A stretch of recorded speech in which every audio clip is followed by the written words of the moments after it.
पुरुष वो पुरुष जो औरत के गर्भ में पलता है, औरत के गर्भ से निकलता है, औरत का ही दूध पीता है और औरत की उंगली पकड़कर ही चलना सीखता है। और फिर जब वो बड़ा हो जाता है तब कहता है कि औरतें इस दुनिया में कलंक हैं, औरतों से बेकार दुनिया में कोई नहीं है, औरतों पर विश्वास किया ही नहीं जा सकता। ये शब्द वो पुरुष बोलते हैं जो एक औरत के बिना अधूरे थे, एक औरत के बिना जिनका कोई वजूद नहीं था, एक औरत के बिना जिसका जन्म तक मुश्किल था। वो व्यक्ति बड़ा होकर औरत के ऊपर उंगलियां उठाना शुरू कर देता है। यहाँ तक तो ठीक है, सिर्फ उंगलियां उठाई जाए, लेकिन आप सोच कर देखें, जिसके गर्भ में पला, जिसके गर्भ से जन्म लिया, जिसका दूध पीकर वो बड़ा हुआ, जिसकी उंगली पकड़कर वो चलना सीखा, वही व्यक्ति बड़ा होने के बाद अपनी ही माँ की आबरू लूट ले, उसकी इज्जत पर वार करे, तो सोचने पर आखिर कैसा लगेगा। शायद मुंह से आपके भी सिर्फ बद्दुआएं निकलेंगी, सोचकर आपकी रूह कांप जाएगी, पैरों तले जमीन खिसक जाएगी, क्योंकि ये सिर्फ कल्पना मात्र ही बड़ी शर्मसार है। सोचने पर ही इतनी शर्म आ रही है, इतनी घिन आ रही है कि क्या वास्तव में जो अभी बोला गया ऐसा हो सकता है। अगर होता है तो इससे घिनौना कुछ भी नहीं हो सकता। और ये घटना वाकई में शर्मसार है, कहने पर और सुनाने में भी शर्मिंदगी महसूस हो रही है, लेकिन ये एक कड़वी हकीकत है जो एक हरियाणा के पानीपत से ये घिनौनी घटना सामने आई है। नमस्कार, मैं ज्योति गौड़, और आज की जो सच्ची कहानी मैं आपको सुनाने जा रही हूँ, ये सच्ची कहानी ऐसी कहानी है जो रिश्तों को शर्मसार तो करती ही करती है, माँ बेटे के रिश्ते को भी कलंकित कर देती है। ऐसी कलंकित करती है कि लोगों का बेटे पर से विश्वास उठ जाएगा, माँ शब्द से विश्वास उठ जाएगा। माँ को, जिसको जननी कहा जाता है, पूजनीय कहा जाता है, उस माँ के ममता पर सवाल उठा दिए जाएंगे। लेकिन कहानी को सुनना भी ज़रूरी है, क्योंकि हकीकत से अगर वास्ता ना हो, हकीकत को अगर ना सुना जाए, हकीकत से अगर मुंह मोड़ लिया जाए तो सच्चाई छिपती नहीं है। बात कर रहे हैं हरियाणा के पानीपत की। दरअसल हरियाणा के पानीपत के इसराना पुलिस थाने में एक महिला सुबह सुबह लगभग 6:30 का वक्त रहा होगा, 6:30 बजे के करीबन थाने पहुंचती है। थाने पहुंचकर एक कोने में बैठकर रोने लगती है। तभी वहां से आते जाते पुलिस कर्मियों में एक कांस्टेबल होते हैं, वो पूछते हैं कि माता जी, आप बैठकर ऐसे क्यों रो रही हैं, क्या कोई परेशानी है? महिला कुछ नहीं बोलती, सिर्फ रोती जा रही है, रोती जा रही है। कांस्टेबल उन्हें समझाने की कोशिश करते हैं, उन्हें उठाते हैं, कुर्सी पर बिठाते हैं, पीने के लिए पानी देते हैं और उनसे फिर पूछा जाता है कि माताजी बताएं, आखिर परेशानी क्या है? महिला रोते रोते सिर्फ इतना कहती है कि बड़े साहब को बुलाओ, मुझे बड़े साहब से बात करनी है। वो बोलते हैं कि अभी सुबह सुबह का वक्त है, अभी बड़े साहब आए नहीं हैं, आप मुझे बताएं, मैं आपकी मदद ज़रूर करूँगा। महिला सिर्फ रोती जा रही है और एक बात की उन्होंने रट लगा रखी है कि सिर्फ बड़े साहब को बुलाओ, मैं जो कुछ बोलूँगी सिर्फ बड़े साहब के सामने ही बोलूँगी। समय बीतता है, थोड़ी देर बाद जो इंस्पेक्टर साहब होते हैं वो थाने पहुंचते हैं, और थाने पहुंचने के बाद उनकी नज़र भी उसी बूढ़ी महिला पर पहुंचती है जो अभी तक रोए जा रही थी और जिन्होंने अपना चेहरा अपने घूंघट में छुपा रखा था। कांस्टेबल से पूछा जाता है तो वो बताते हैं कि ये आपसे मिलने के लिए बहुत देर से इंतज़ार कर रही है, रोती जा रही हैं, लेकिन कुछ भी बताने को तैयार नहीं है। सिर्फ एक रट लगा रखी है कि जो कुछ बताऊंगी बड़े साहब को बताऊंगी। बड़े साहब सामने बैठ जाते हैं और कहते हैं कि जी माता जी, बताइए मैं आपकी क्या सेवा कर सकता हूँ। महिला अब भी रोए जा रही है, लेकिन जो इंस्पेक्टर साहब हैं उन्हें सांत्वना देते हैं कि माताजी शांत हो जाइए, मुझे अपना बेटा समझिए और बेटा समझकर जो भी आपकी परेशानी है आप मुझे खुलकर बताइए। मैं विश्वास दिलाता हूँ कि मैं आपकी सहायता अवश्य करूँगा। आपको मेरी तरफ से कोई शिकायत नहीं होगी। आप अपना बेटा समझकर मुझ पर विश्वास दिखा सकती हैं। थोड़ी देर बाद माताजी नॉर्मल अवस्था में आती हैं और नॉर्मल अवस्था में आकर बताना शुरू करती हैं। कहती हैं कि मैं यहीं के गांव में पानीपत की रहने वाली हूँ। मेरे 3 बेटियां और 1 बेटा है। तीनों बेटियों का मैंने विवाह कर दिया है और एक इकलौता बेटा है। जब मेरे घर बेटा पैदा हुआ था तो 3 बेटियों के बाद पैदा हुआ था। 3 बेटियां जब होती गई तो मेरे मन में सिर्फ एक ख्याल था कि घर को रोशन करने के लिए, घर का वंश बढ़ाने के लिए एक बेटा होना आवश्यक है। इसलिए 3 बेटियों के बाद हमने दोबारा से प्रयास किया और हमारे घर एक बेटे ने जन्म लिया। मैं और मेरे पति बेहद खुश थे और हमारी खुशी का कोई ठिकाना नहीं था। मैंने मतलब जब बेटा होता है तो एक तरह से एक आयोजन होता है जिसे राजस्थान में कुआं पूजन के नाम से जाना जाता है, जिसे जलवा पूजन भी कहा जाता है। जलवा पूजन किया जाता है, गांव में खाना खिलाया जाता है, दावत बिठाई जाती है, रिश्तेदारों को बुलाया जाता है, धूमधाम से इस आयोजन का, समारोह का आयोजन किया जाता है। सब कुछ अच्छे से चल रहा था। बेटे के लाड़ चाव किए जाते हैं, मंदिरों में मत्था टेका जाता है, हर जगह अपने बेटे को ढोक दिलाने के लिए ले जाया जाता है, जिस जिस मंदिर में जाकर हमने मन्नतें मांगी थी। धीरे धीरे समय बीतने लगता है और बेटा अब जवान हो चला था। जब बेटा जवान हो जाता है तो बेटे का विवाह कर दिया जाता है, लेकिन अब तक बेटा शराब पीने का आदी हो चुका था। बेटा शराब की लत लग चुकी थी। उसका विवाह तो कर दिया, लेकिन वो अपनी पत्नी को भी मारा पीटा करता था। उसे एक बेटा हो जाता है। बेटा होने के बाद भी वो सुधरने का नाम नहीं लेता। वक्त अब धीरे धीरे बीत रहा था, लेकिन पत्नी के साथ घिनौनी हरकतें करने से वो बाज नहीं आता था।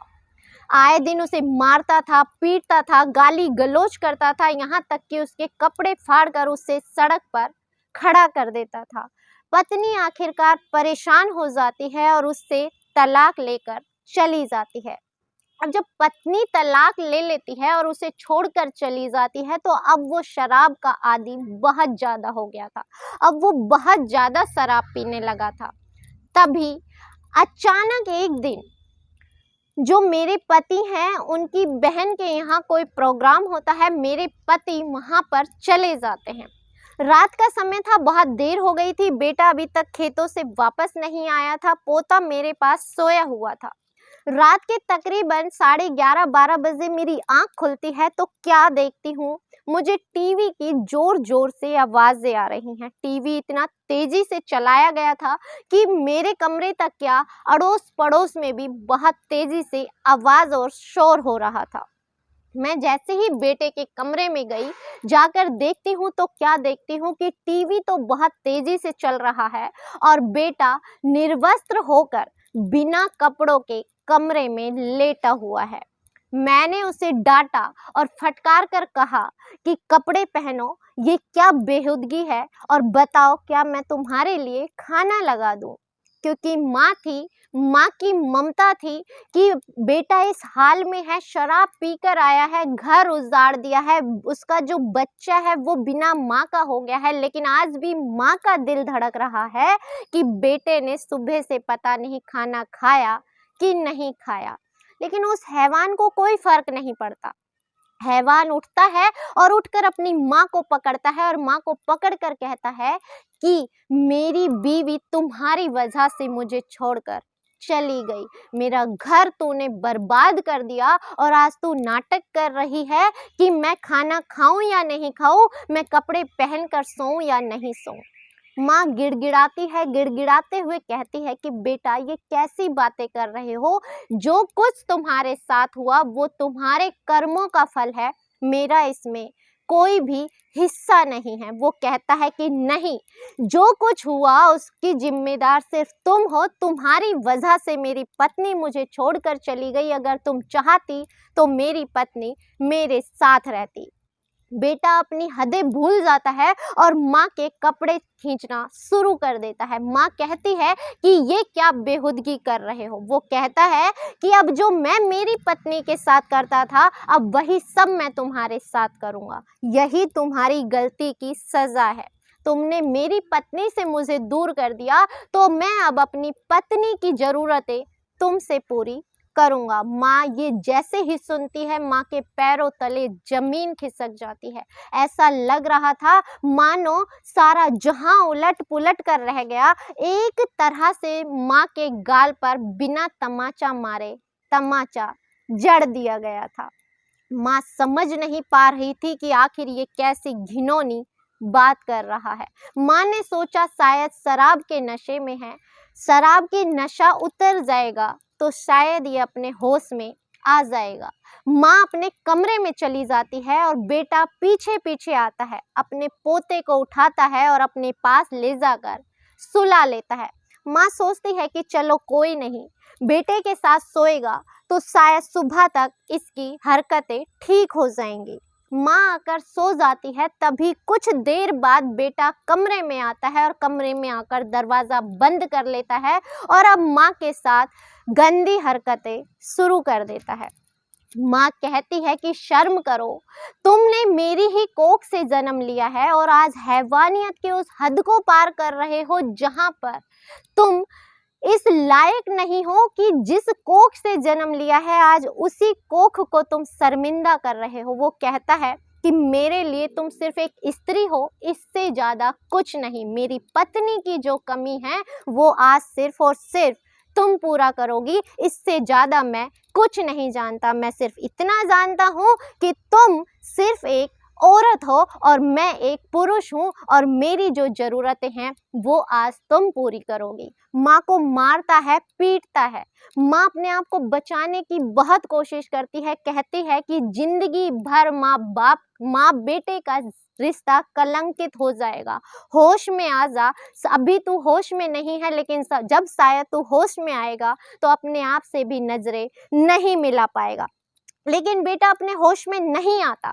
नशे में धुत बेटा माँ के साथ मारपीट करता है और पूरी रात उसके साथ दरिंदगी करता रहता है।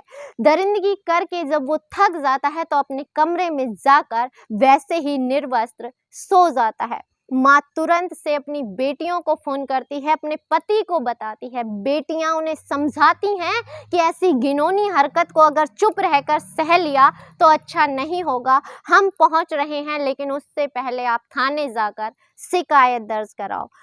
थाने जाती है और माँ शिकायत दर्ज कराती है और जब थानेदार साहब ये सारा किस्सा सुनते हैं तो उनकी आंखों से आंसू टप टप बहने लगते हैं। आंसू तो टप टप बह रहे थे, वहीं क्रोध की ज्वाला इतनी भड़क चुकी थी कि तुरंत पुलिस टीम को तैनात किया जाता है और सीधा उस माँ के घर पहुंच जाती है।